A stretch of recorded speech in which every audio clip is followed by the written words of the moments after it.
Hi, my name is Haley and I'm the director of Clarinet for the Treble Clef project. Today I'm going to talk to you about what embouchure is and why it's important, and I'll also give you some tips on how to form embouchure on clarinet. So what is embouchure? Embouchure basically refers to everything that goes on up here. It can refer to the shape of your lips, the position of your tongue, how tight you're biting on your instrument, and so on. There's a lot of factors that go into it and it's kind of complicated, but making sure that you have the correct embouchure is extremely important to producing a good and vibrant sound on the clarinet. So to teach you about embouchure, I'm going to play a video of me playing a high C with the correct embouchure. Now this is in no way perfect and I don't claim to have the most beautiful tone, but it should be able to give you a reference for what kind of sound you're looking for.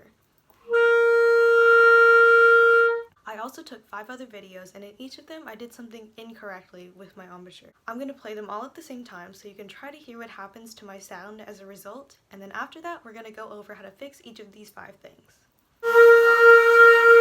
So hopefully you could tell there were a lot of problems there. But you can avoid sounding like this if you have the correct embouchure, which brings us to the next part of the video. Forming a good clarinet embouchure. The first part in forming your clarinet embouchure is one that a lot of beginners will miss, and it's tucking your bottom lip over your bottom teeth. If you don't do this, you're basically going to end up biting your clarinet mouthpiece really hard and you'll probably sound something like this. So, to put your bottom lip over your bottom teeth, all you have to do is when you're putting your clarinet in your mouth, you take your bottom lip and push it over your bottom teeth like that, so that your bottom teeth aren't touching the reed. The second part is to not puff your cheeks. This is another big one that a lot of beginners do. The reason you don't want to puff your cheeks is because if you puff your cheeks, it'll probably be really hard for you to have a nice, firm embouchure, and you'll probably sound something like this. To not puff your cheeks, you might want to think about tightening your lips around the mouthpiece. Another thing that could help is trying to have a directed airstream. So instead of just blowing all of your air as hard as you can all at once, you want to think about directing all of your air into the mouthpiece at a steady and continuous speed. The third part to forming good clarinet embouchure is putting your top teeth on the top of your mouthpiece. If you don't put your top teeth on your mouthpiece, you're likely going to let all of your air out and you're probably going to sound something like this. So when you're putting the clarinet in your mouth, you want to remember to bite down a little bit with your top teeth to test if your teeth are actually touching the top of the mouthpiece. But a quick note is you should also keep in mind not to bite down too hard either. So you want to make sure your teeth are resting there on top of the mouthpiece, but not clenching down really hard on it. The fourth part of forming good embouchure is tightening the corners of your mouth. If you don't tighten the corners of your mouth, you're going to let all of your air out again, and you'll probably sound something like this. If you let all of your air out, you're going to run out of it really fast and have to take a lot of breaths, and it'll also stop you from having a nice full sound on your clarinet.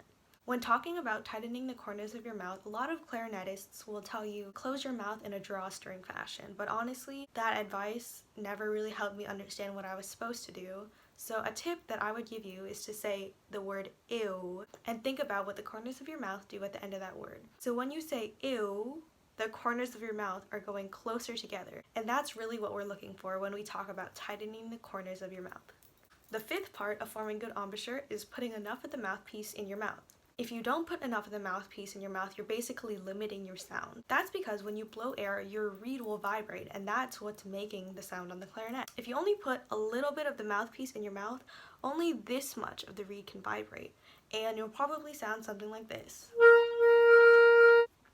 But if you put more of the reed into your mouth, you're letting a lot more of the reed vibrate, and you'll get a much fuller sound. But I do have to caution you with another quick note. If you put too much of the mouthpiece in your mouth, all you're going to get is a squeak. So you don't want to put too much, but you don't want to put too little either. You just have to find a good balance and take the time to see what works for you by putting different amounts of the mouthpiece into your mouth.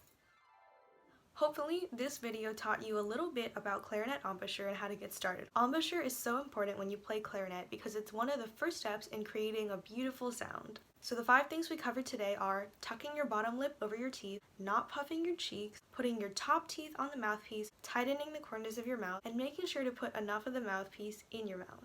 Like I mentioned at the beginning of this video, embouchure can be kind of complicated. There's a lot of factors that go into it. The 5 things that we covered today don't include every single thing that you should be thinking about in terms of embouchure. If you want to go farther, you could also think about the placement of your tongue, how open your throat is, the angle of your mouthpiece to your mouth, or how much of your bottom lip you're tucking over your teeth.